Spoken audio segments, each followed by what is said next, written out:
إن الحمد لله نحمده ونستعينه ونستغفره ونعوذ بالله من شرور أنفسنا وسيئات أعمالنا من يهده الله فلا مضل له ومن يضلل فلا هادي له أشهد أن لا إله إلا الله وحده لا شريك له وأشهد أن محمدا عبده ورسوله لا نبي ولا رسول بعده اللهم علمنا ما ينفعنا وانفعنا ورفعنا بما علمتنا وزدنا علما واغفر لنا يا رب العالمين. إخوة الإيمان a'azzakumullah, di malam hari ini yang pertama-tama marilah kita senantiasa memuji Allah Subhanahu wa taala, Tuhan kita, Zat yang begitu maha menyayangi seluruh makhluk-makhluknya, dan Allah Subhanahu wa taala sebagai tanda kasih sayangnya menyediakan petunjuk bagi manusia untuk tidak tersesat ke jalan yang tidak diridhai Allah Subhanahu wa taala. Karena kasih sayangnya Allah Subhanahu wa taala, maka Allah mengutus para nabi, Allah mengutus para rasul, Allah menurunkan kitab-kitabnya. Supaya apa? Supaya manusia mendapatkan petunjuk. Setelah manusia mendapatkan petunjuk, maka dengan petunjuk itu dia akan terbimbing ke jalan yang Allah Subhanahu wa taala ridhoi dan sayangi, sehingga akan terhindarlah dia dari keburukan di dunia maupun di akhirat. Maka sebagai tanda seorang hamba itu ingin juga mendapatkan kasih sayang Allah tadi adalah dia menunjukkan keinginan untuk hal tersebut. Ya, kalau istilahnya ini harus proaktif. Kita kasih gambaran, misalnya di sebuah kampus diumumkan kepada para mahasiswa akan ada beasiswa belajar gratis 8 semester di kampus ini. Semua mahasiswa tahu, mereka mendengarkan kabar tersebut, mereka membaca kabar tersebut, dan mereka sampai pada derajat tahu bahwasanya ada beasiswa itu. Tetapi sebagian mereka ada yang tidak peduli, tetapi mengharapkan beasiswa tersebut, tapi tidak peduli. Apa bentuk ketidakpeduliannya? Dia tidak berusaha untuk mengajukan permohonan, ya, mengurus di rektorat misalnya. Sebagian lagi ada yang memang dia menunjukkan kepedulian, dia mau dapat beasiswa itu, dia berjuang, dia sungguh-sungguh, meskipun dia tahu nanti saingannya berat, banyak nanti saingannya, tapi minimal saya mencoba. Maka demikian pula manusia. Ada yang manusia yang memang benar-benar ingin mendapatkan petunjuk Allah itu, meskipun dia tahu dirinya banyak dosa, dia tahu dirinya ini orang baru insaf kemarin sore, orang baru sadar, baru meninggalkan dunia gelapnya. Dia tidak peduli. Yang penting saya sudah mencoba. Saya mau mencoba dulu menggapai hidayah dari Allah Subhanahu wa taala. Tetapi ingat, pertarungan mendapatkan beasiswa di kampus tidak sama dengan perjuangan mendapatkan hidayah Allah Subhanahu wa taala. Ya. 1000 mahasiswa yang bertarung untuk mendapatkan 100 beasiswa di kampus, sudah bisa dipastikan 900-nya tidak akan dapat, meskipun mereka semua dalam level kesungguhan yang sama. Tetapi hidayah Allah Subhanahu wa taala apakah berlaku demikian? Tidak. Allah katakan, "Wa man jahadu fina lanahdiyannahum subulana. Siapa yang berjuang bersungguh-sungguh di jalan kami, akan kami tunjukkan jalan-jalan hidayah tersebut kepada. Jadi mendapatkan hidayah itu diperjuangkan atau ditunggu? Diperjuangkan. Tidak ada cerita, ayo ke masjid tunggu untuk hidayah anak. Tidak ada cerita. Tidak ada cerita. Itu tipu daya syaitan.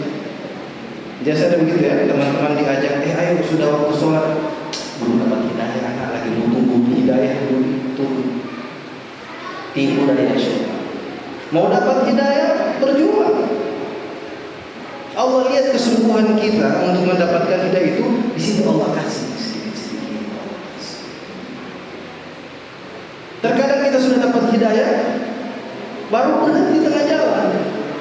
Entah itu karena dosa, karena maksiat, atau karena sesuatu hal yang lain, sehingga Allah cabut lagi hidayah itu.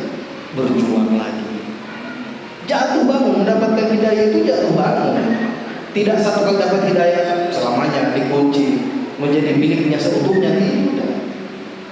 Mendapatkan hidayah itu jatuh bangun. Banyak yang diperjuangkan, banyak yang dikorbankan. Nah sekarang pertanyaannya, apa jalan paling cepat untuk mendapatkan hidayah itu, Ustaz? Di antara cara yang paling cepat adalah menuntut ilmu. Ya. Karena dengan ilmu Allah Subhanahu wa taala akan berikan dia keutamaan melebihi orang yang tidak berilmu. Dengan ilmu dia akan kenal siapa itu Allah. Dengan ilmu dia akan kenal siapa itu Rasulullah. Dengan ilmu dia akan kenal apa itu agama Islam. Bagaimana harusnya kita beriman, bagaimana harusnya akidah kita kepada Allah, bagaimana harusnya ibadah kita, muamalah kita, ya, sifat kita. Dengan ilmu. Oleh karenanya Imam Ibnul Jauzi mengatakan, perkara pertama yang diperjuangkan oleh setan kepada anak cucu Adam adalah menjauhkannya dari ilmu. Kenapa? Karena ilmu itu cahaya, kata Imam Ibnul Jauzi. Dan orang yang kehilangan cahaya, maka sudah pasti dia akan menabrak semua yang dia lalui di kegelapan. Tabrak sih. Bisa jadi yang ditabraknya ular langsung menggigit. Bisa jadi yang disangkanya ada pijakan ternyata jurang, jatuh, binasa. Tapi dengan ilmu ada lentera. Segelap apapun jalanannya, ada lentera, ada senter. Nah, maka jangan pernah berhenti menuntut ilmu. Ya, jangan pernah berhenti menuntut ilmu. Salah satu tanda Allah Subhanahu wa taala inginkan kebaikan dalam diri kita adalah kita dipahamkan dengan agama. Man yuridillahu bihi khairan, kata Nabi SAW, yufaqihu fid din. Siapa yang Allah inginkan kebaikan dalam dirinya, Allah beri harta, Allah beri kedudukan, Allah beri apa lagi? Kenikmatan dunia. Tidak. Allah pahamkan dia dengan agama. Nah, maka alhamdulillah di malam hari ini, mari kita niatkan, mari kita luruskan niat-niat kita, bahwasanya kita belajar ya untuk menuntut ilmu, untuk menggapai hidayah, ya untuk mengekalkan hidayah dalam diri, untuk mengenali agama Islam, ya mengenali syariat Allah Subhanahu wa taala, sehingga kita juga beribadah dengan benar, beribadah di atas ilmu. Jamaah yang dimuliakan Allah Subhanahu wa taala, kita masih melanjutkan pembahasan kita tentang 40 kesalahan seputar puasa. Kemarin sudah 10 kan? Ya, saya ringkaskan. Yang pertama adalah ya, menyambut bulan Ramadan justru dengan memperbanyak persiapan makanan ya, dibandingkan dengan kesiapan ketaatan ya. Kemudian yang kedua, kesalahan yang kedua adalah terlalu mempercepat waktu sahur atau makan sahur. Kesalahan yang ketiga ya, tidak memasang niat dari malam hari. Ini untuk puasa wajib, puasa Ramadan termasuk. Yang keempat di antara kesalahan juga adalah menyengaja makan dan minum padahal azan subuh sudah berkumandang. Yang kelima adalah tidak menahan diri dari pembatal-pembatal puasa ketika mengetahui bulan Ramadan sudah masuk. Kesalahan keenam, ya, ketidaktahuan sebagian kaum muslimin tentang keutamaan bulan Ramadan sehingga mereka menyambut bulan Ramadan sama dengan bulan-bulan yang lain. Kesalahan ketujuh, bahwasanya sebagian kaum muslimin, ya, kalau sudah masuk malam tanggal 1 Ramadan dia tidak sholat tarawih, tapi dia nanti mulai sholat tarawih pada malam kedua di bulan Ramadan. Kesalahan kedelapan yaitu tidak memperingatkan orang yang sedang makan dan minum karena lupa saat puasa, ya. Dia tunggu sampai selesai baru dikasih tahu. Ini untuk kesalahan, harusnya langsung disampaikan saat itu juga. Kesalahan kesembilan adalah sebagian orang melarang anak-anak perempuannya untuk puasa padahal mereka sudah masuk pada usia balik. Kemudian kesalahan ke-10 adalah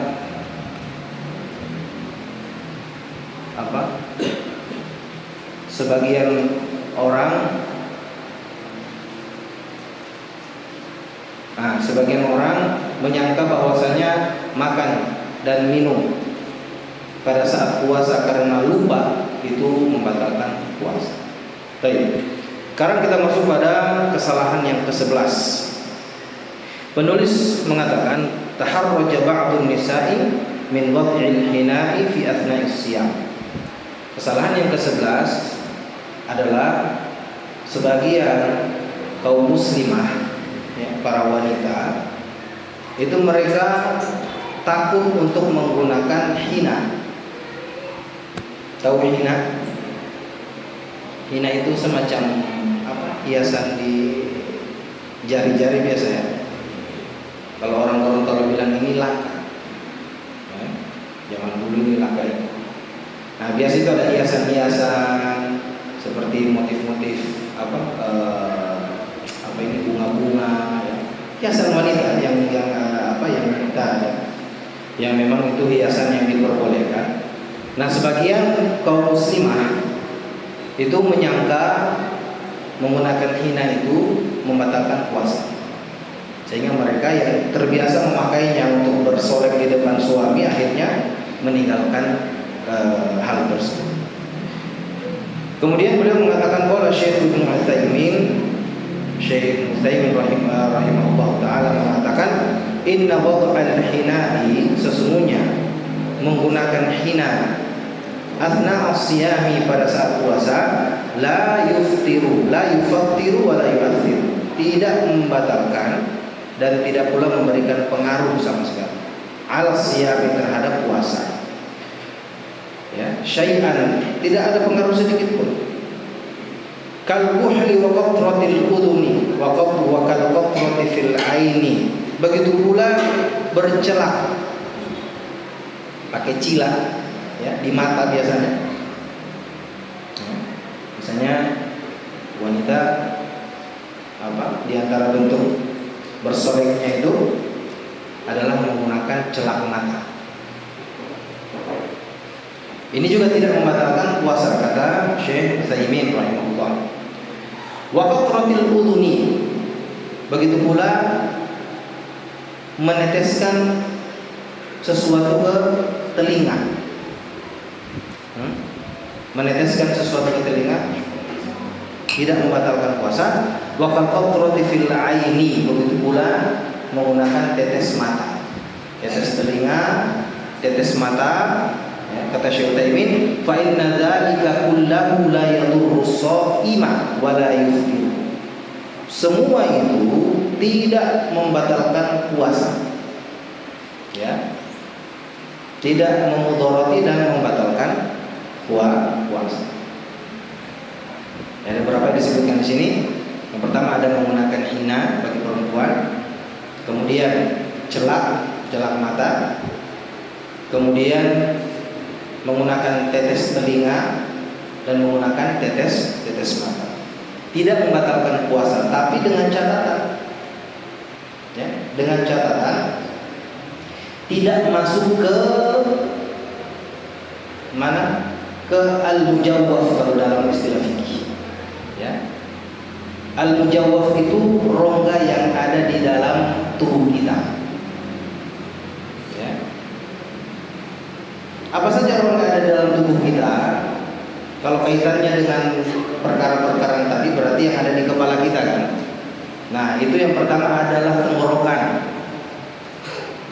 Tidak boleh benda-benda tadi, misalnya tetes mata kita tetes kemudian sampai ke tenggorokan kita, ya, batal puasa. Atau tetes telinga biasanya akan sampai ke rongga dimag. Kalau kata para ulama, dimag itu rongga yang ada di sini, yang ada di balik area sini, ya. Biasanya kalau kita istinsyak, kalau kita wudu menghirup air, coba kita hirup yang kuat, itu merasa kayak masuk. Nah, itu ada rongga di sini, ya, itu rongga. Nah, ketika puasa tidak boleh ada satu benda pun, baik itu cair maupun yang padat, masuk ke rongga itu. Ya. Biasanya jalur-jalurnya itu biasanya dari hidung. Kalau hidung, makanya kata Nabi SAW, wa balik fil istinsyafi illa an takuna sha'iman. Kalau engkau berwudu beristinsyak, hiruplah yang kuat, kecuali sedang puasa. Kenapa? Karena kalau sedang puasa kita hirup air yang kuat, maka akan masuk ke dimag, itu akan berasa. Maka puasa batal. Baik. Nah, demikian juga kalau kita tetes telinga, kemudian sampai berasa, ya. Misalnya tetesan yang ada rasa kayak mint begitu, yang pedas gitu. Ya. Biasanya kalau kita tetes berasa di telinga, ya, berasa di mana di dimag, ya. Berasa memang masuk cairan itu di dimag, maka batal puasa. Sama tetes mata juga demikian. Tetes mata terlalu banyak, terkadang kita rasakan itu bisa sampai di tenggorokan. Kalau tidak percaya coba ambil tetes mata install itu, tetes yang banyak itu biasa akan berasa di tenggorokan. Nah, kalau sudah sampai di situ, sampai masuk tenggorokan, sampai masuk ke dimag, maka puasanya batal. Nah, jadi perucapan Syekh Utsaimin ini tidak boleh kita bawa secara mutlak. Ya, kita bawa ke ikatan-ikatan yang membatalkan puasa tadi. Jadi kata Syekh Utsaimin, celak mata tidak membatalkan puasa, tetes telinga tidak batal puasa, tetes mata tidak batal puasa. Kita tambahkan asal tidak sampai ke rongga-rongga yang disebutkan. Dipahami ya? Jadi secara garis besar, pembatal-pembatal puasa itu kalau Syekh Mar'i Al-Karmi itu menyebutkan ada 12, ya. Tapi saya sebutkan salah satunya adalah masuknya sesuatu pada perut atau pada rongga yang ada di badan kita, ya.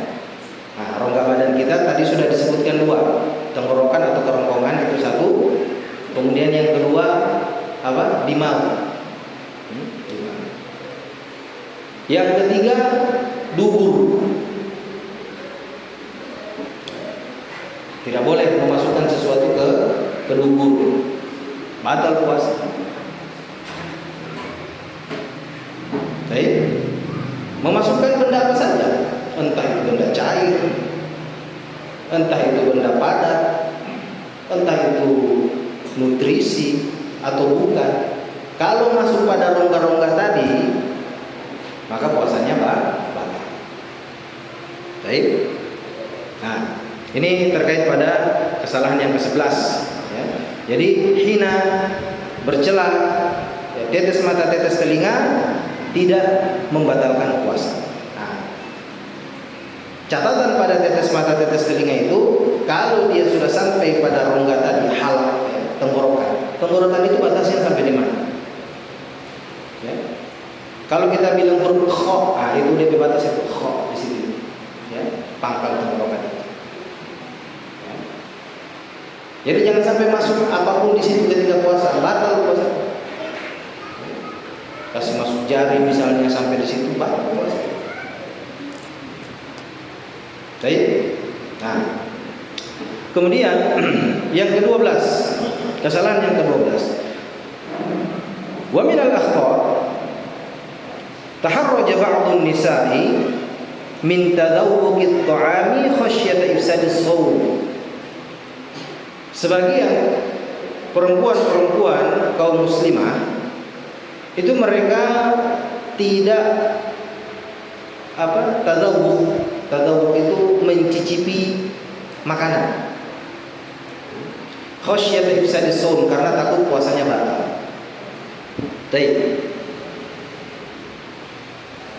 Di sini beliau bawakan ucapan Syekh Ibnu Jibrin rahimahullah taala. Beliau mengatakan la ba'sa, tidak mengapa bitadawwuqit ta'ami, untuk mencicipi makanan, lil hajati, karena ada kebutuhan, bi an yaj'alahu ala tarfi lisanihi. Nah, beliau sebutkan di sini caranya bagaimana? Diletakkan makanan itu di ujung lidahnya. Ya, di ujung lidahnya saja. Jangan ditelan. Kalau ditelan masuk pembatal yang tadi saya sebutkan, masuk ke kerongkongan atau tenggorokan. Taruh di ujung lidahnya, liya'rifa halawatahu wa muluhatahu wa dhiddaha, untuk diketahui manis, pahit atau semacamnya. Walakin la yabtali'u minhu, jangan ditelan syai'a, apapun darinya jangan ditelan. Ya. Bal yumajihu aw yukhrijuhu min fihi, akan tapi setelah dia taruh di ujung lidahnya, dirasakan, dibuang lagi, dilepehkan lagi, ya, dikeluarkan lagi dari mulutnya. Wala yufsidu bidzalika shaumahu, maka yang seperti itu tidak membatalkan puasa. Ya. Biasanya ibu-ibu kalau masak, biasanya jangan sampai masakannya bisa memudoroti orang yang makan ya, terlalu manis atau terlalu pahit atau terlalu asin. Nah, boleh dia rasa. Boleh dia rasa. Nah, biasanya ibu-ibu lebih jauh itu, rasa makanan, mencicipi makanan tapi tidak sampai nelan. Baik. Kemudian selanjutnya yang ke-13, jahlu ba'din nasi bimufattirati wa mufsidatus siyam. Ketidaktahuan sebagian kaum muslimin terkait pembatal-pembatal dan perusak-perusak puasa. Mimma yaqa'u fihi al-ba'du khassatan ma'a bidayati Ramadan.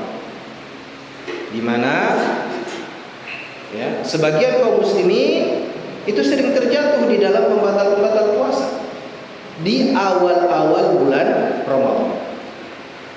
Wa hadza khata'un 'adzimun, ini adalah kesalahan yang besar. Faminal wajib, di antara bentuk kewajiban, ala shaimi, kepada seorang yang berpuasa, an ya'rifa qabaila Ramadana, untuk mengetahui ya, sesaat sebelum Ramadan, ya, minimal sesaat sebelum dia masuk bulan Ramadan dia sudah tahu apa itu mubtilati wa mufsidatus siyam, pembatal-pembatal puasa. Hatta yataharraza minal wuqu'i fiha, sampai dia tidak terjatuh ke dalam pembatal itu. Ya, masih ada kesempatan. Insyaallah puasa mungkin sehari atau 2 hari lagi bisa kita pelajari kembali. Ya, di YouTube banyak kajian tentang fikih puasa, pembatal-pembatal puasa. Harus tahu. Ya, harus tahu, wajib. Ya, wajib. Seseorang itu kapan dia wajib mempelajari sebuah bidang ilmu? Salah satunya adalah ketika dia akan melaksanakan ibadah yang berkaitan dengan ibadah tersebut. Ya. Ketika dia hendak melaksanakan satu ibadah, maka wajib dia bekali diri dengan ilmu itu. Mau puasa, ya wajib dia bekali diri dengan ilmu tentang fikih puasa. Mau berangkat umroh, berangkat haji, wajib dia bekali diri dengan ilmu itu. Ya. Supaya apa? Supaya ibadahnya sah dan tidak batal tanpa sadar. Dikhawatirkan batal tanpa sadar. Baik. Selanjutnya yang ke-14, wa minal akhta'i, di antara bentuk kesalahan orang yang puasa, taharrajal ba'du min isti'mali siwaki fi nahari Ramadan. Sebagian orang yang berpuasa tidak lagi menggunakan siwak di siang hari bulan Ramadan. Wa rubbama dhanna anna isti'mal siwaki yuftir. Dan mereka menyangka, bisa jadi mereka tidak lagi bersiwak di siang hari bulan Ramadan karena menyangka bahwasanya menggunakan siwak di siang hari bulan Ramadan dapat membatalkan puasa. Wa hadza khata', dan ini adalah bentuk kesalahan. Ya. Qala Nabi sallallahu alaihi wasallam, beliau membawakan kalam dari Nabi sallallahu alaihi wasallam, laula an asyqa ala ummati, seandainya tidak akan memberatkan umatku, kata Nabi, la amartuhum bisiwaki 'inda kulli sholatin, aku akan perintahkan mereka untuk bersiwak setiap kali masuk waktu sholat. Kemudian Al-Imam Al-Bukhari mengatakan, walam yakhussan nabiyyu, Nabi SAW tidak mengkhususkan as-shaima min ghairihi, orang yang berpuasa dengan orang yang tidak berpuasa. Jadi sebagian ulama ya mengambil kesimpulan bahwasanya anjuran Nabi SAW untuk memperbanyak siwak itu tidak ada bedanya antara orang yang berpuasa dengan orang yang tidak berpuasa. Baik.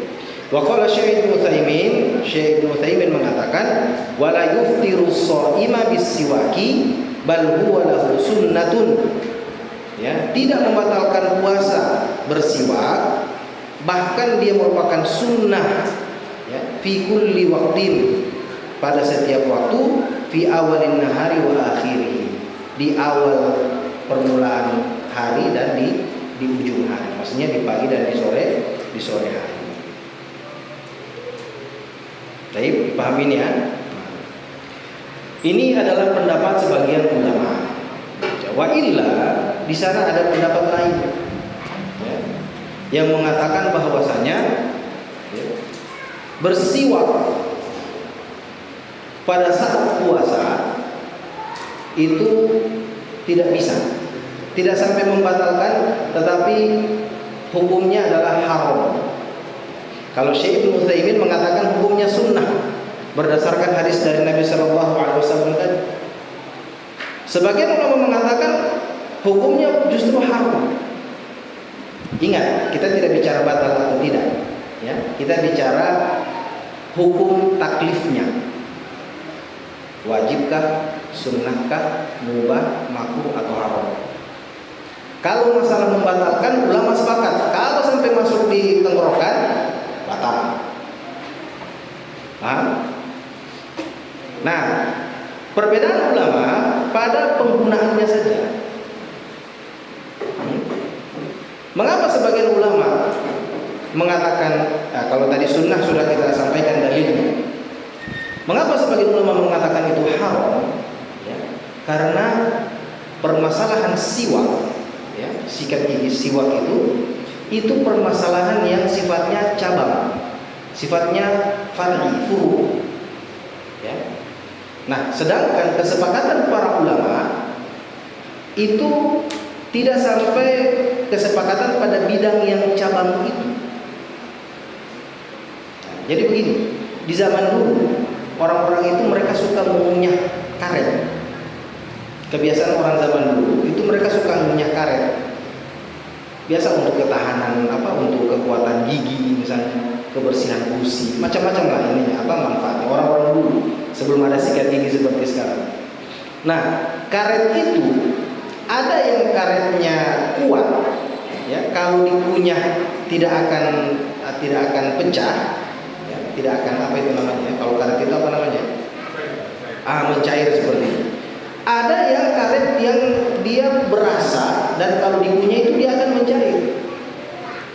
Nah, kalau kaitannya dengan puasa, ulama sepakat kalau karet yang keras itu tidak mengapa, hukumnya makruh saja, ya, tidak sampai batal puasa. Kenapa? Karena meskipun dikunyah ulang-ulang tidak akan keluar rasanya, tidak akan hancur dia di mulut, tidak. Tapi kalau karet yang istilahnya yang muhallil, ya muhallil, kalau karet yang hancur, ya, kalau semakin digigit rasanya akan keluar, bisa masuk ke tenggorokan dan dia akan semakin habis, semakin sedikit. Nah, maka ulama sepakat kalau yang begini ini haram. Haram dan dia dekat dengan membatalkan puasa. Karena kalau sampai tertelan rasanya itu, maka puasanya batal. Jadi ulama sepakat di haramnya mengunyah karet yang mutahallil tadi, yang yang hancur. Nah, sekarang muncul permasalahan siwak. Permasalahan siwak. Siwak ini, ya, siwak ini tidak ada dalil yang jelas yang menyatakan keharumannya ketika orang berpuasa menggunakan siwak, tidak ada. Maka para ulama mereka berijtihad menggunakan kaedah penelitian masing-masing, ya, dari aliran pemikiran mazhab yang mereka pegang masing-masing, sehingga muncullah hukum berkaitan dengan siwak yang mereka ambil dari kias kepada karet tadi. Nah, yang jadi masalah, permasalahan karet dengan permasalahan siwak itu sama-sama masalah far'i, masalah cabang dua-duanya.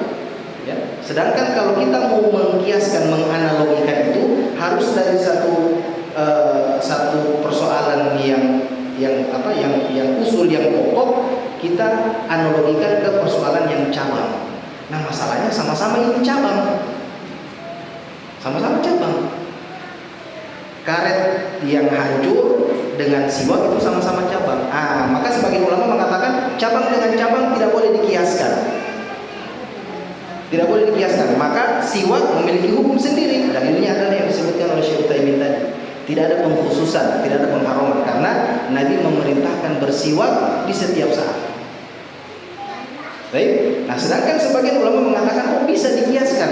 Kenapa? Karena sama-sama memiliki rasa.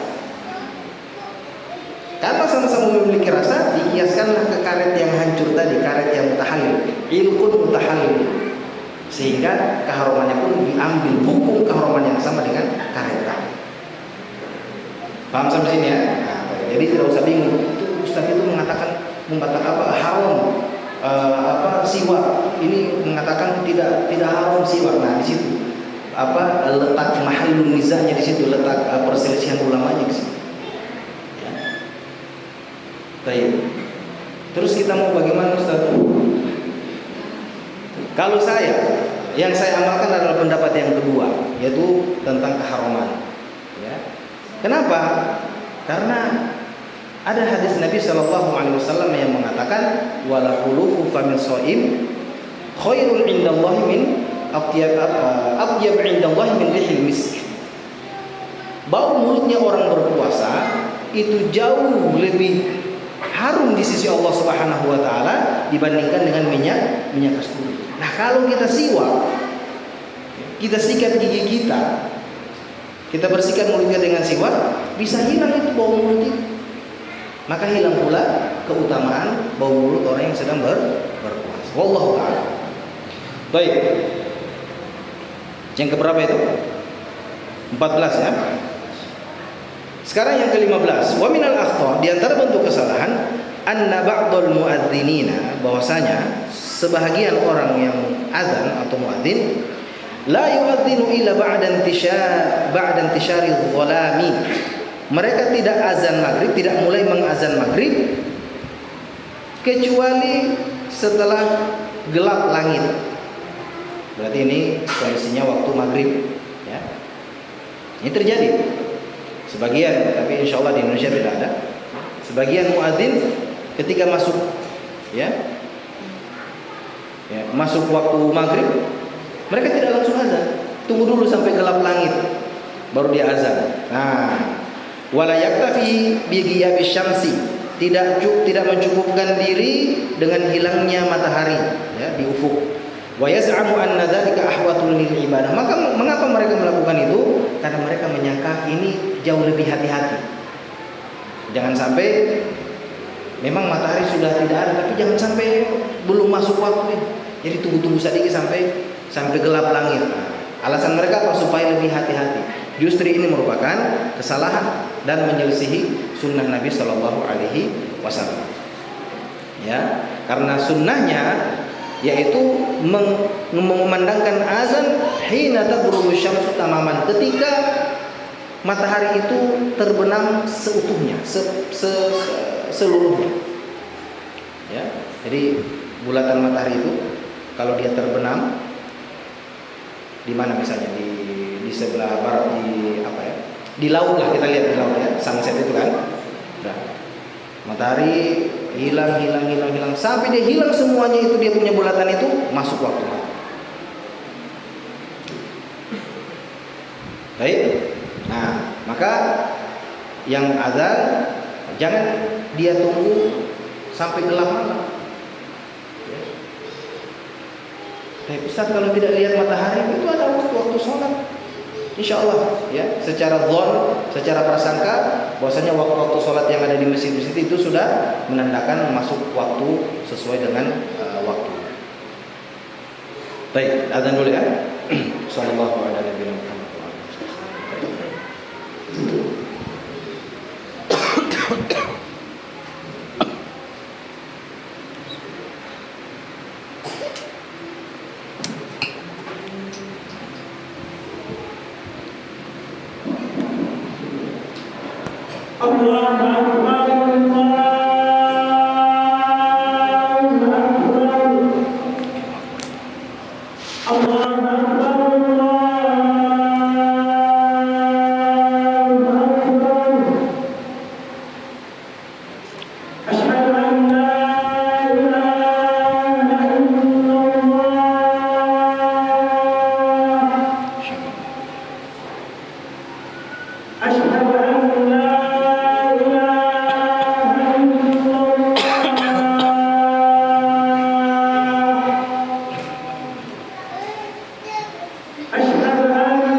Baik, kita lanjutkan.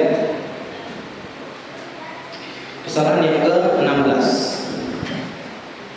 Penulis mengatakan, wa minal akhta', di antara bentuk kesalahan, ghaflatu ba'dis sha'imina 'an du'a'i liman qama bi iftarihi. Sebagian orang yang berpuasa lupa mendoakan orang yang memberikan dia makanan buka puasa. Faminas sunnah, padahal sunnahnya idza aftara as-shaimu 'inda qaumin, kalau ada seorang yang berbuka puasa di satu tempat dan disediakan oleh orang lain, an yad'u lahum bima da'a bihi Rasul sallallahu alaihi wasallam. Hendaknya dia mendoakan mereka yang memberi makan buka puasa itu. Sebagaimana Nabi sallallahu alaihi wasallam mendoakan hina yuftiru 'inda qaumin, ketika Nabi sallallahu alaihi wasallam berbuka di tempat orang lain. Apa yang Nabi katakan?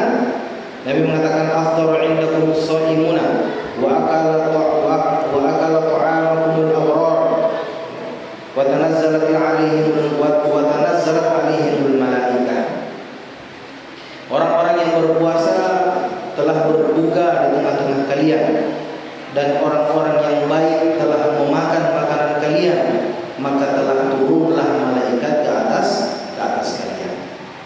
Atau Nabi SAW juga pernah berdoa, Allahumma at'im man at'amani wasqi man saqani.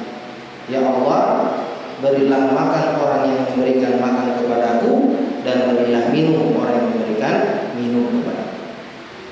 Riwayat yang lainnya, Allahumma barik lahum fima razaqtahum waghfir lahum warhamhum. Wahai Allah, berkahilah mereka pada apa yang Engkau berikan rezeki kepada mereka, ampuni mereka dan sayangi mereka.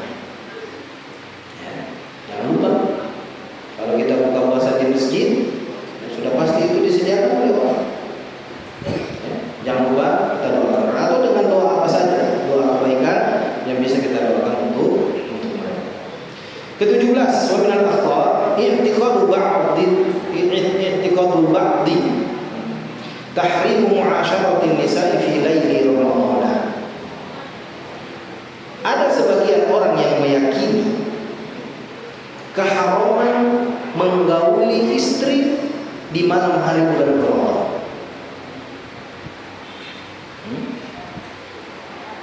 Wahada khata', ini kesalahan kata beliau. Fatahrimu yakunu fi nahar, karena keharaman mendatangi istri, menggauli istri itu hanya berlaku di siang hari. Amma fil laili fa halal, kalaupun di malam hari sudah halal. Qala ta'ala, Allah berfirman dalam surah Al-Baqarah ayat 187, "Uhilla lakum lailatas siyami rafatu ila nisaikum." Dihalalkan bagi kalian di malam hari di bulan puasa untuk mendatangi istri-istri kalian. Hunna libasul lakum, mereka itu pakaian bagi kalian, wa antum libasul lahunna, dan kalian adalah pakaian bagi istri-istri kalian. Ya. Jadi jangan sampai kita meyakini selama bulan puasa dari pertama sampai terakhir siang dan malamnya haram mendatangi istri, tidak.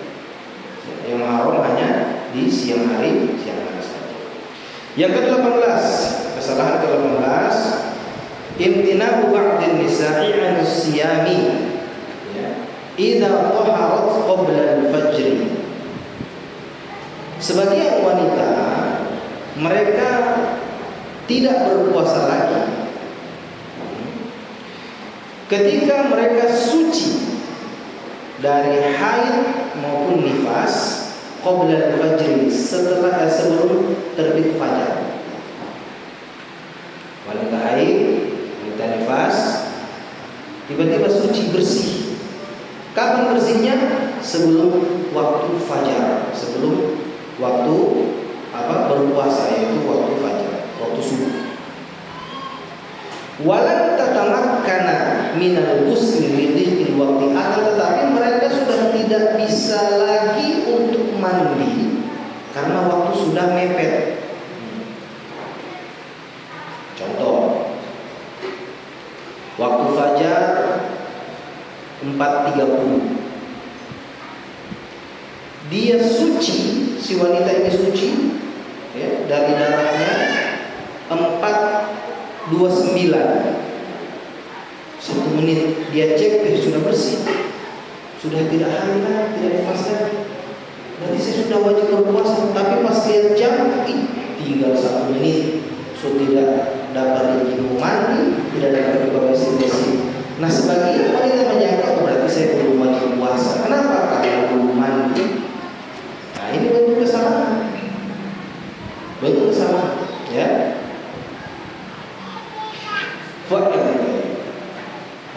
Qala Syekh Ibnu Jibril rahimahullah taala mengatakan, idan qata'ad dam minha, kalau seorang wanita sudah terhenti darahnya, waqta tulu'il fajri, pada saat terbit fajar, au qablahu, atau sebelum terbit fajar, biqalilin, dalam kadar yang sedikit ya. Waktu antara bersihnya dia dengan fajar itu sangat-sangat mepet ya. Maka sahha shaumuha, tetap sah puasanya, wa ajza 'anil fardhi, dan dia sah untuk melaksanakan puasa wajib, walau lam tattasil, meskipun belum mandi. La ba'da asbah subha, tapi tidak sah kalau bersihnya nanti sudah lewat waktu subuh. Sudah terbit fajar baru bersih dari darah. Nah, ini memang tidak sah puasa karena dia masih mendapati waktu untuk menahan diri dari pembatal puasa itu, dia masih ada darah. Baik, tapi kalau sebelum waktu fajar dia bersih meskipun cuma 1 menit, sah puasanya, langsung dia lihat puasa sah. Baru mandinya bagaimana? Nanti setelah itu baru mandi. Mandi wajib itu kan bukan syarat sah puasa, ya. Tapi syarat sah untuk sholat. Nah, kalau sudah mau sholat subuh, berarti harus mandi. Baik, yang ke-19, wa min al-akhtar, di antara bentuk kesalahan, ma yusma'u min ba'dhin nasi min al-buka'i bi sautin murtafi'in. Apa yang sering terdengar dari sebagian orang-orang ketika berpuasa berupa tangisan dengan suara yang tinggi. Menangis tapi suaranya tinggi. Apa ya? Menangis dengan suara tinggi itu seperti orang merata. Nah, beliau katakan di sini, walakin akan tetapi al-bukamu 'inda qira'atil Qur'an, kalau dia menangis ketika membaca Quran, ya dulu insyaallah ala ta'athuril musalli bima yasma'u min kalamillah. Insyaallah kalau dia menangis ketika mendengarkan bacaan Al-Quran dari imam, ya, ketika dibaca pada saat sholat tarawih misalnya, maka beliau katakan insyaallah itu menunjukkan pada pengaruh Al-Quran yang masuk ke dalam hatinya ketika dia mendengarkan ayat-ayat tersebut. Fahadha amrun mahmud. Nah, kalau ini perbuatan yang terpuji, menangis, tetapi tangisannya itu karena mendengarkan bacaan Al-Quran. Lakin al-musyahadah wal masmu'ah min ba'dil musallin, akan tetapi ya, kejadian yang kadang terjadi di sebagian orang-orang yang sedang sholat itu al-buka'u bi sautin murtafi', ya, menangis dengan suara yang lantang, bihaythu yatasabbabu bi ishghali jumlatin minal musallin alladziina haulahu, karena terpengaruh ya dengan kondisi orang-orang yang sedang sholat di sampingnya. Mungkin tidak ada di Indonesia seperti ini ya. Sholat rame-rame, tiba-tiba ada yang mancing-mancing tangisan begitu, kemudian semuanya menjadi ikut menangis. Saya rasa tidak ada sih. Ya. Baik. Wal ajib, dan beliau katakan wal ajib, dan ajaibnya anna ba'dhum yakunu buka'uhu fi athna'il qunut duna qira'atil Qur'an. Beliau kritisi juga di sini. Sebagian orang yang sholat itu menangis pada saat doa qunut. Pada saat doa qunut dia menangis. Tetapi ketika dibacakan Al-Quran, ya, pada saat imam membaca Al-Quran di rakaat, itu tidak tergerak hatinya untuk menangis. Nah, beliau sayangkan di sini. Tidak tercela, tapi beliau sayangkan. Ya. Harusnya yang lebih utama itu adalah menangis ketika mendengarkan apa? Kalam Al-Quran. Mendengarkan janji-janji Allah, bagaimana rindu kita kepada janji-janji Allah, mendengarkan bagaimana kasih sayangnya Allah, takut akan azabnya Allah. Ini kan kalam Allah. Tapi kita justru lebih terenyuh ketika mendengarkan ucapan manusia, doa-doa yang dipanjatkan. Nah, beliau kritisi harusnya kita harus lebih tersentuh ketika Al-Quran dibaca. Baik, yang ke-20, taharraja ba'dun nasi 'indama yusbihu junuban fayadhunnu anna shawmahu batilun wa 'alaihi al-qada'u hadha khata'.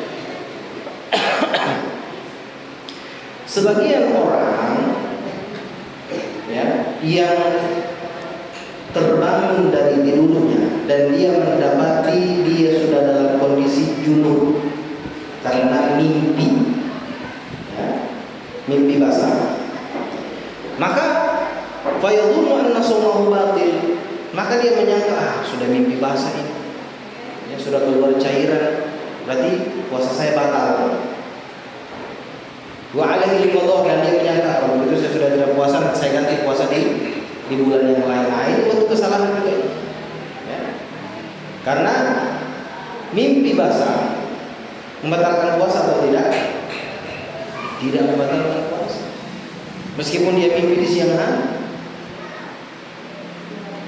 Kenapa?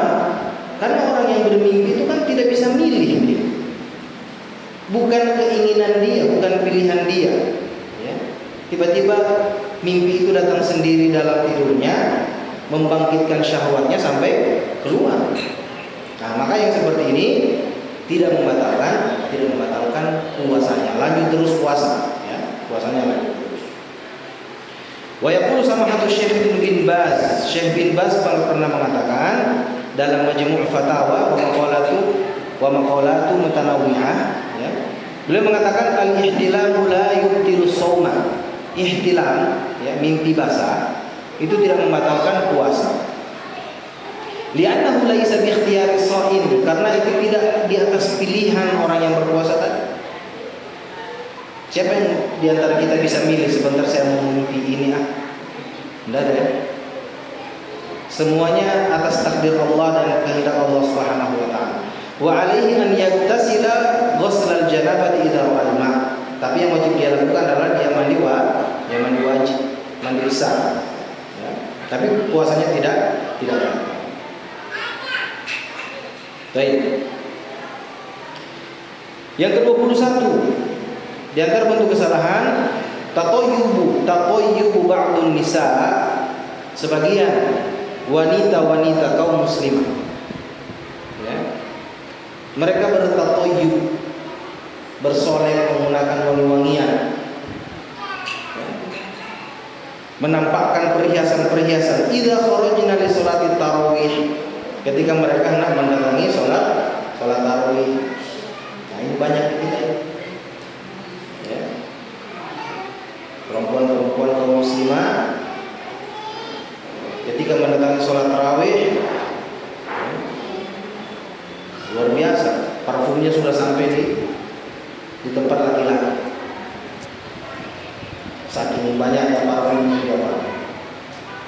Ini tidak bisa, ya. Wa kadzalika adamu tasattur al-kamil. Begitu pula dia tidak menutup diri secara sempurna. Perempuan-perempuan yang datang ke masjid, terutama sholat tarawih, ya, banyak biasanya hari-hari awal, biasanya pakai mukena tapi betisnya kelihatan. Seperti ini. Perlu diedukasi, ya, kepada anak-anak remaja kita, remaja-remaja putri, supaya ketika mereka datang ke masjid, mereka juga menjaga diri, tutup aurat dengan sempurna, tidak bermudah-mudahan, ya, menampakkan perhiasan, menampakkan perkara-perkara yang harusnya ditutupi, ya, dari mata-mata laki-laki, ya. Wa ma yahsulu aidan min raf'il aswati fil masajid, begitu juga terlalu bersuara, berbicara terlalu keras di dalam masjid. Ya. Ini juga harus diperingatkan.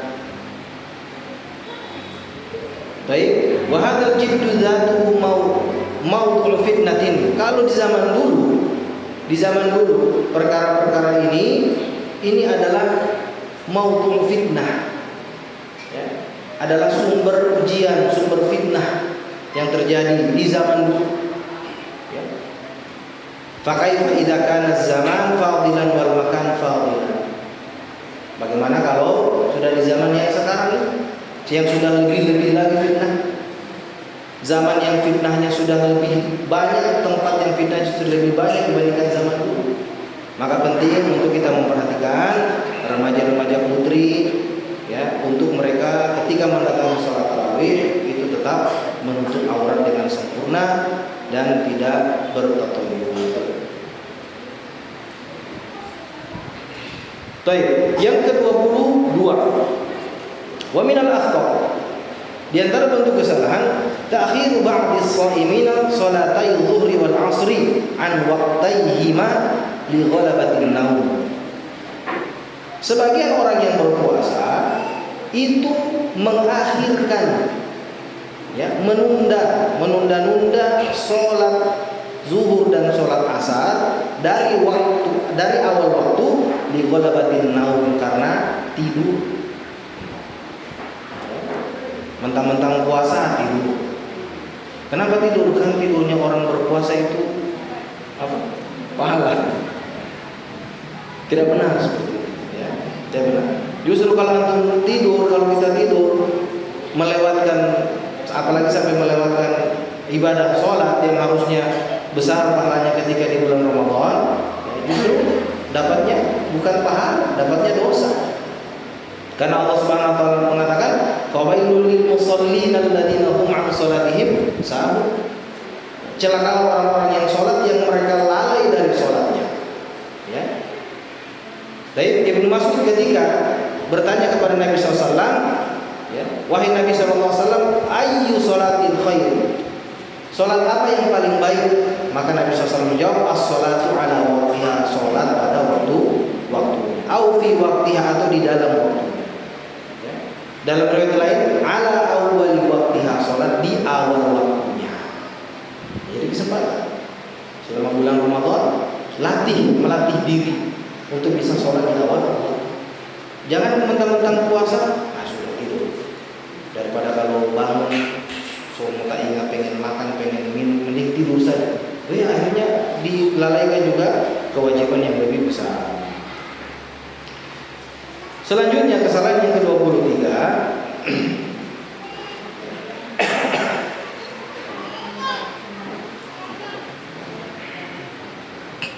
kesalahan yang ke-23, ta'khirul iftar, mengakhirkan atau menunda-nunda berbuka puasa.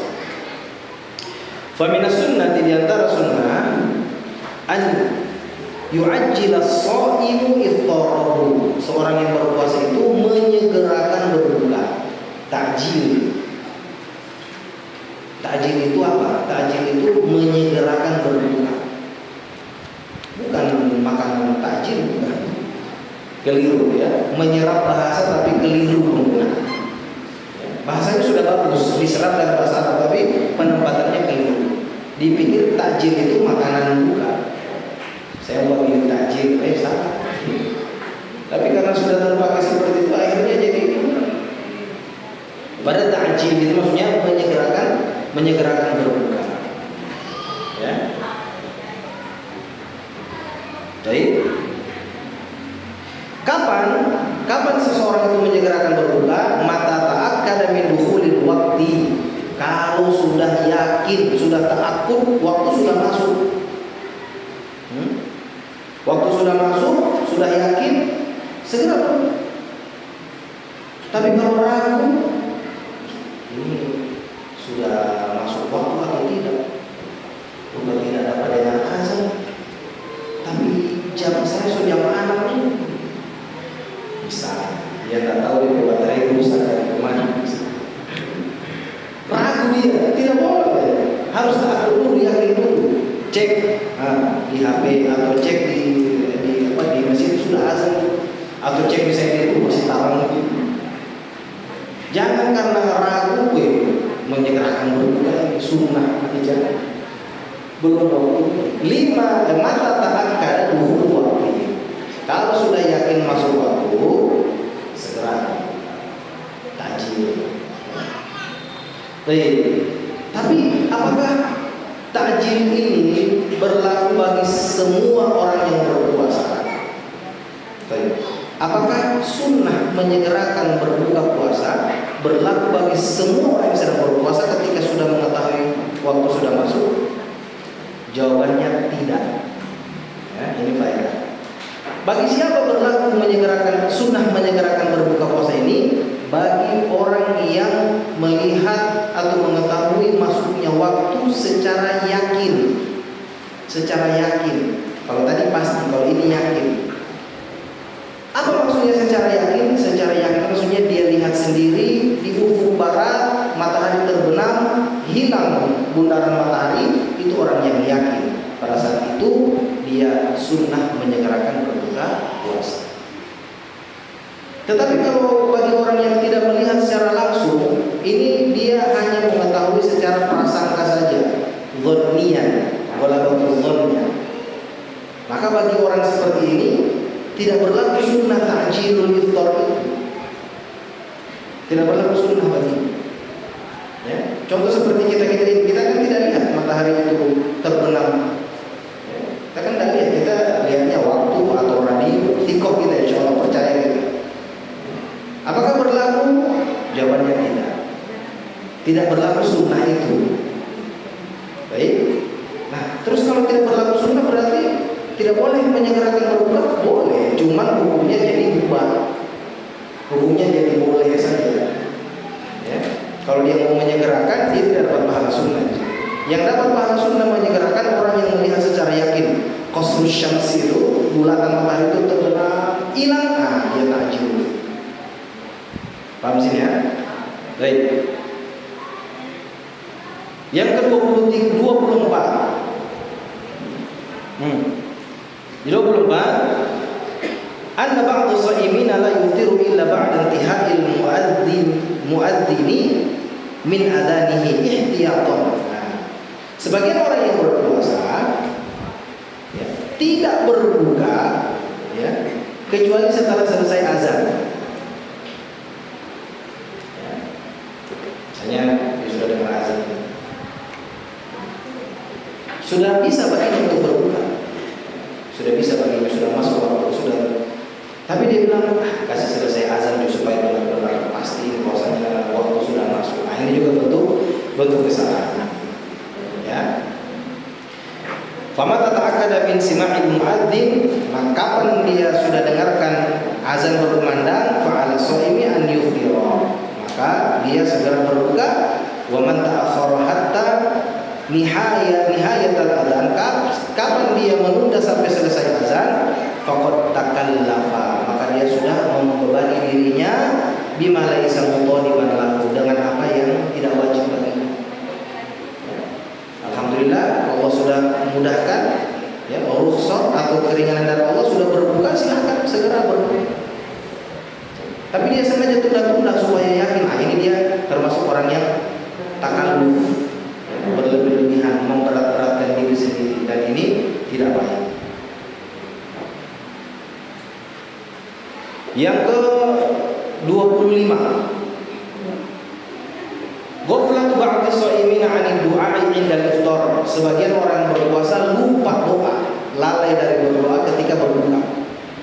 Ya, padahal sunnahnya adalah berbuka ketika berdoa ketika berbuka, karena di dalamnya terdapat keutamaan yang besar. Ya. Di mana doa orang berpuasa itu tidak ditolak. Doa orang berpuasa tidak tertolak. Ya, sebagaimana Nabi SAW mengatakan dari Anas bin Malik radhiyallahu anhu, hadis Nabi SAW, "Salasatun da'watun la turaddu." 3 doa yang tidak tertolak. Da'watul walid, yang pertama doanya orang tua kepada anaknya. Wa da'watus shaim, yang kedua doanya orang yang berpuasa. Wa da'watul musafir, dan yang ketiga doanya orang yang sedang safar, orang sedang berpergian. Ya. Terus doa apa? Doa ketika kita berbuka puasa, ya. Allahumma laka sumtu, ya. Wa ala rizqika aftartu. Apa ini? Subhanakallahumma wa bihamdika. Apa namanya? Ya, ada doa yang warid. Itu doa dari hadis Nabi SAW, tapi sebagian ulama mendhaifkan. Ada juga doa yang lain, dhahabal dhamaa'u, kemudian wabatallatil uruqu, kemudian wathabatal ajru insyaallah. Ini doa ini dari hadis Nabi SAW, ada juga ulama yang mendhaifkan, ada juga. Akan tetapi kalau dalam permasalahan doa, bacaan-bacaan, ya itu tidak permasalahannya luas, tidak perlu berkeras-keras di situ. Silakan dibaca dari doa dari hadis Nabi SAW yang ada. Yang ke-26, inshighalu ba'dil muslimina fil 'ashr al-awakhir min Ramadan fi syira'il malabisi wal hulwa wa tad'i'u awqatin fadilatin fiha lailatul qadar. Sebagian kaum muslimin sibuk di 10 hari terakhir bulan Ramadan. Sibuk dengan apa? Beli baju, beli makanan, menyia-nyiakan waktu yang berharga, yang mana di situ ada malam Lailatul Qadar. Di Indonesia di Gorontalo banyak. Padahal di situ, ya, Allah SWT katakan Lailatul Qadari khairum min alfi syahr. Ada malam Lailatul Qadar yang lebih baik daripada 1000 bulan. Kita habiskan 1000 bulan kita di mana? Di tempat-tempat berbelanja, di jalan-jalan, di atas kendaraan dengan hiruk-pikuk manusia. Padahal Allah Subhanahu wa taala siapkan pahala yang besar bagi orang-orang yang melakukan malamnya di malam-malam tersebut. Yang ke-27, taharruj ba'dul mardha min al-iftar wal israr ma'a wujudil masyaqqah. Ya. Sebagian orang yang sakit itu mereka tidak meninggalkan puasa. Padahal penyakit mereka ini menyulitkan mereka untuk puasa. Ya. Jadi kalau ada orang yang sakit dan sakitnya itu berpengaruh untuk puasanya, maka boleh baginya untuk tidak berpuasa. Allah SWT mengatakan, "Faman syahida minkum asy-syahra falyusum, wa man kana maridhan aw 'ala safarin fa'iddatun min ayyamin ukhra."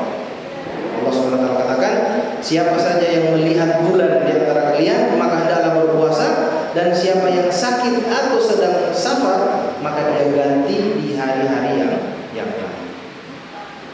Ya, ini rukhsah keringanan dari Allah Subhanahu wa taala. Baik. Tapi sakit yang seperti apa yang membolehkan orang untuk tidak puasa? Yaitu sakit yang sekiranya kalau dia berpuasa akan bertambah sakitnya, ya, akan bertambah sakitnya atau lama sembuhnya. Tapi kalau sakit yang tidak ada pengaruhnya dengan puasa,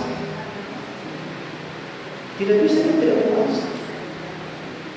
Saya tidak puasa, Ustaz. Kenapa? Saya kita tusuk di jarum atau di mulut tadi pagi.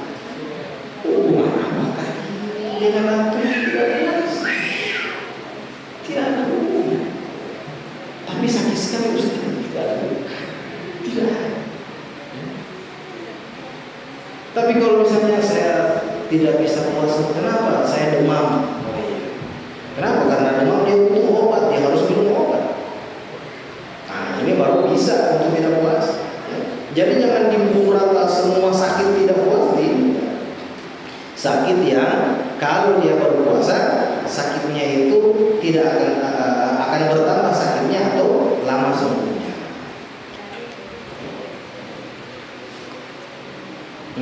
Yang ke-28, insyighalu ba'd as-sha'imina bil iftari 'an mutaba'ati adzanil maghrib. Nah ini, ya, sebagian orang yang sedang berbuka puasa itu mereka sibuk makan makanan buka puasa, ya, dibandingkan atau tersibukkan dari menjawab azan.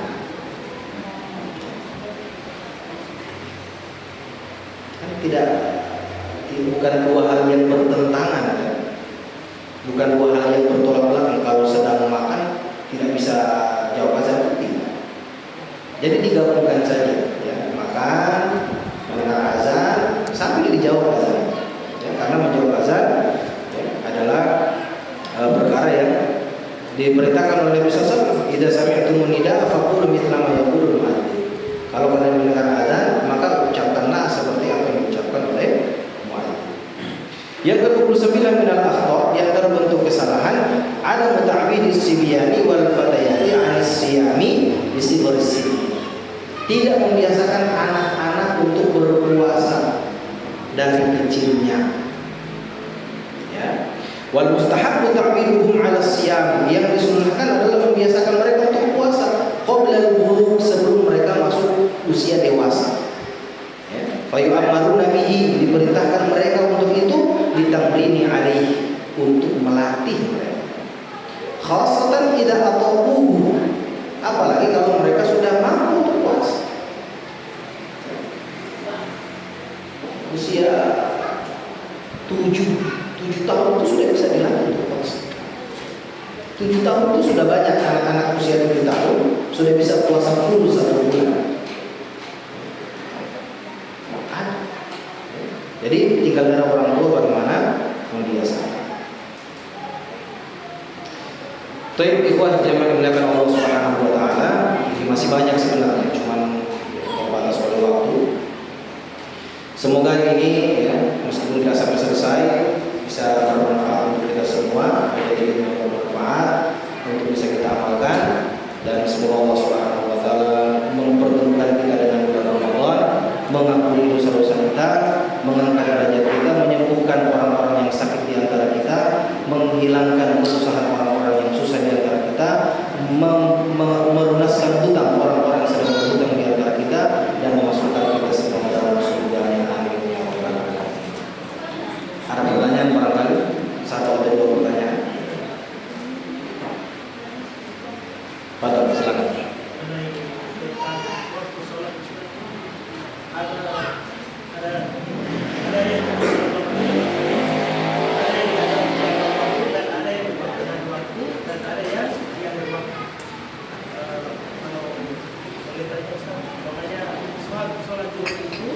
Awalnya waktu sekian, pertengahan waktunya sekian, waktunya sekian.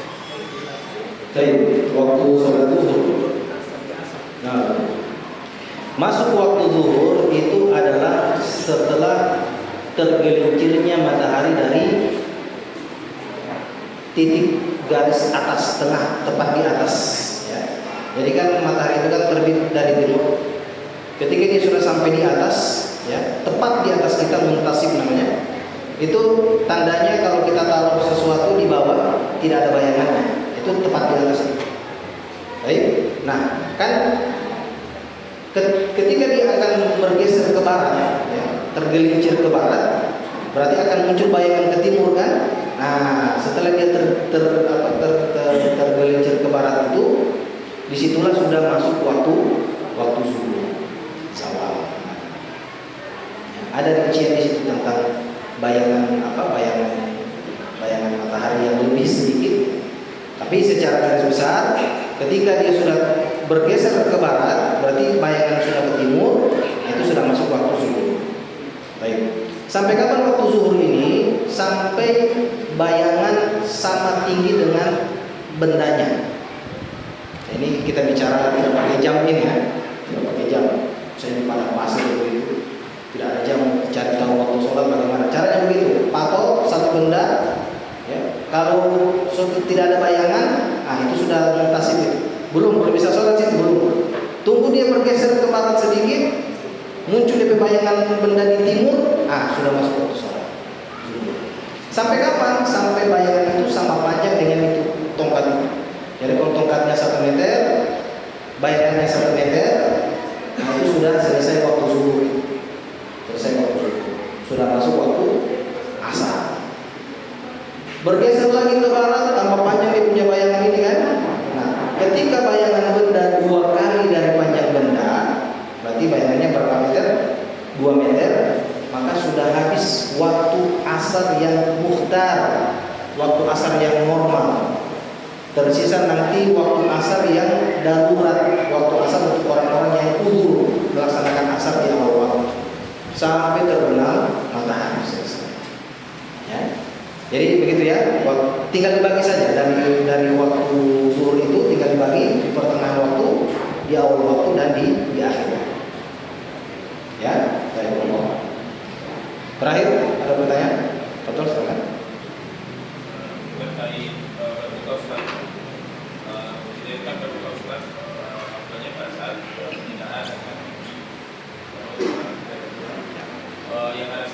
Ustaz, baru beduk karena biasa kan kita ini takutnya ke radio Ustaz kan, radio alat TSG.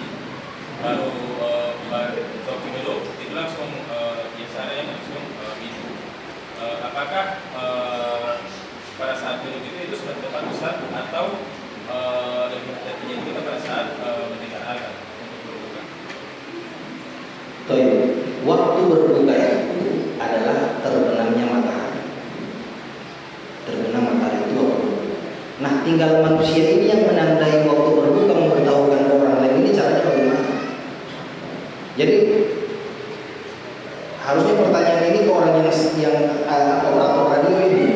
Operator radio tanya nih, apa Pak, itu baru so masuk waktu atau baru ancang-ancang itu? Kita kan tidak tahu. Tak. Misalnya begitu kan. Kita kan tidak tahu ini operator ini dia so set sebelum masuk waktu atau bagaimana. Nah, jadi harus dipastikan dulu. Makanya tadi beliau katakan, ketika sudah ta'akud, sudah masuk, sudah pasti waktunya, maka di situ sudah bisa berbuka. Nah, bagaimana cara kita ta'akud? Kita sekarang tidak bisa lihat bulatan matahari terbenam kan? Nah, sekarang ada waktu sholat yang diterbitkan oleh Kementerian Agama, bisa kita pakai, ya, bisa kita pakai. Jadi kita sesuaikan dengan jam kita, baru kita lihat, misalnya di waktu sholat jam 6 tepat. Nah, kita lihat baru jam lagi 15 detik jam 6 sudah berubah, berarti tidak bisa dipakai. Kenapa? Karena kita berdasarkan zon kita, ya, bertaklid kepada orang yang sudah ijtihad. Kementerian Agama Pasang ini kan mereka pakai teropong. Ada metode penelitian sendiri sampai bisa muncul hisab waktu-waktu sholat itu. Kita lebih sikoh ke sini. Jadi tidak usah terpengaruh dulu, tidak usah terpengaruh azan. Tinggal bagaimana kita memanage di masjid kita. Bisa kita lihat beda-beda kan.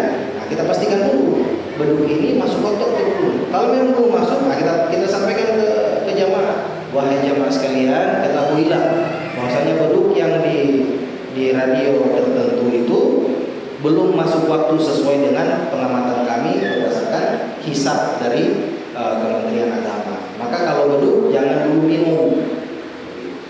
Tinggal disesuaikan begitu saja, karena kita tidak bisa pastikan juga beduk itu tandanya apa.